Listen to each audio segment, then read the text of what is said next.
Assalamualaikum warahmatullahi wabarakatuh.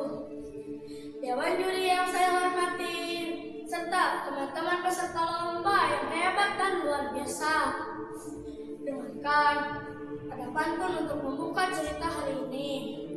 Pergi ke hutan rimba membawa pelita, tenang menyala menerangi jalan. Ada kisah dari Jawa Timur tercinta tentang anak hebat dan ayam jago yang menakjubkan.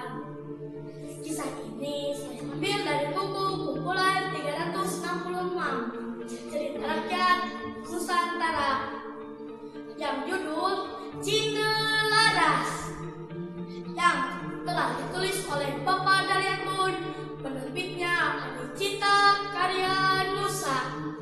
Bukan sekarang dongeng, ini adalah dongeng cerita keberanian, kejujuran, dan seekor ayam jago yang bisa bicara.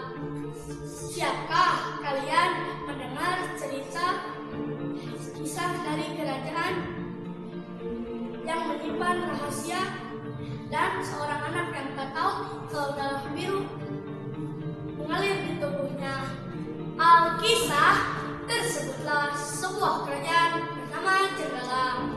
Kerajaan itu dipimpin oleh Raden Putra yang didampingi Permaisuri beserta selirnya. Permaisuri seorang wanita jelita yang berhati mulia. Semua pakaian pantas di badannya, tutur kata lembut dan tingkah lakunya tanpa celah.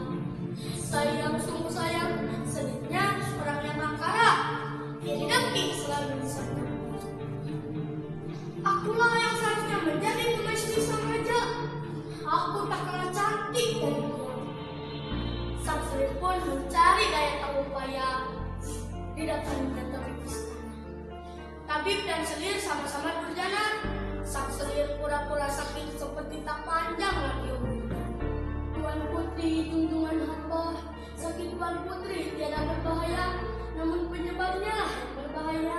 Racun berpisah terminum tuan putri, racun sengaja ditaruh oleh permaisuri baginda. Kata sang tabib dengan lancarnya, tak terasa ia telah memfitnah junjungannya.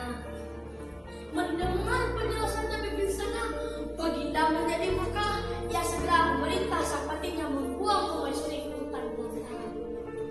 Tidak berapa lama, sampailah sang pati di hutan rimba bersama permaisuri yang sedang beribadah dua. Pati yang bijaksana itu tidak mau membunuhnya. Rupanya sang pati mengetahui niat-niat selir baginda. Tuan putri junjungan hamba, janganlah khawatir, sebuah buku sederhana telah disediakan. Hamba akan melaporkan bahwa tuan putri sedang terbunuh. Kata sang pati. Untuk melakui raja, sang pati melumuri pedangnya dengan darah kelinci yang dimakannya. Setelah beberapa bulan berada di belantara, lahirlah anak sang permaisuri. Bayi itu diberi nama Cindelaras. Cindelaras tumbuh menjadi anak yang tampan, lagi cerdas. Sejak kecil senang berteman dengan binatang alas. Suatu hari tiba-tiba seperti itu dijatuhkan oleh burung kacawali. Hai adik-adik yang baik hati, terima kasih atas pemberian ini, katanya dengan gembira. Dirawatlah terus itu hingga menetas. Anak ayam yang baru menetas tumbuh menjadi anak ayam yang jantan. Bunyi kokoknya amat menakjubkan.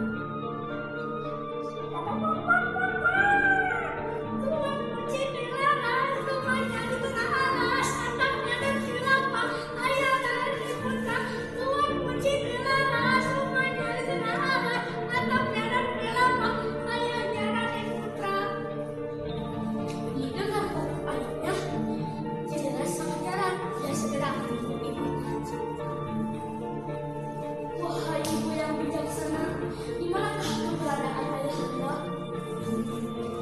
Permaisuri adalah ibu yang jujur. Diceritakan bahwa kasih mereka yang kurang jujur. Mendengar tutur kata ibunya, Cindelaras ulat sudah akan dibukanya rahasia.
berkali-kali diadu tidak pernah kalah. Berita keributan ayam Cindelaras tersebar dengan cepat. Raden Putra pun mendengarnya. Disuruh seorang guru balang memanggilnya. Hamba menghadap paduka. Kata Cindelaras dengan santun. Ayam Cindelaras akan diadu dengan ayam Raden Putra. Jika ayam Cindelaras kalah, maka dia bersedia kepalanya dipancung. Jika ayam Cindelaras menang, maka kekayaan Raden Putra menjadi milik Cindelaras. Dua ekor ayam itu bertarung dengan gagahnya. Dalam waktu singkat, ayam Cindelaras menaklukkan ayam sang raja. Cindelaras bersorak gembira, "Hore! Hore! Hore!" Baiklah, aku mengaku kalah. Aku akan menepati janjiku. Tapi siapakah kau sebenarnya? Baginda. Tanya Baginda. Cindelaras segera membungkukkan seperti membisikkan sesuatu pada ayamnya. Tidak berapa lama, ayamnya segera berkokok. Tuanku Cindelaras rupanya di tengah alas, atapnya dan gelap, ayahnya Raden Putra.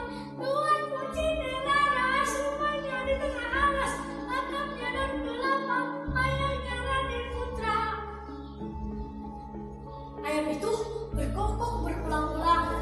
Raden Putra terperanjat mendengarnya. "Benarkah itu?" tanya Baginda keheranan. "Benar, Baginda. Nama hamba Cindelaras. Ibu hamba adalah Permaisuri, Baginda."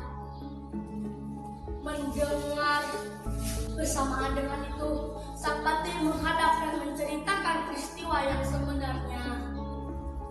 "Aku telah melakukan kesalahan," kata Raden Putra. Raden Putra segera memeluk putranya dan meminta maaf atas kesalahannya.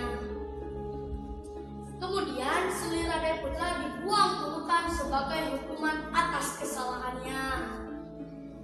Raden Putra dan guru balang segera menjemput Permaisuri ke hutan. Cindelaras berkumpul dengan keluarganya. Mereka hidup berbahagia. Tak lama Raden Putra mengundurkan diri. Cindelaras menggantikannya. Ia memerintah dengan adil dan bijaksana. Nah, demikian cerita yang saya sampaikan. Mudah-mudahan ada manfaat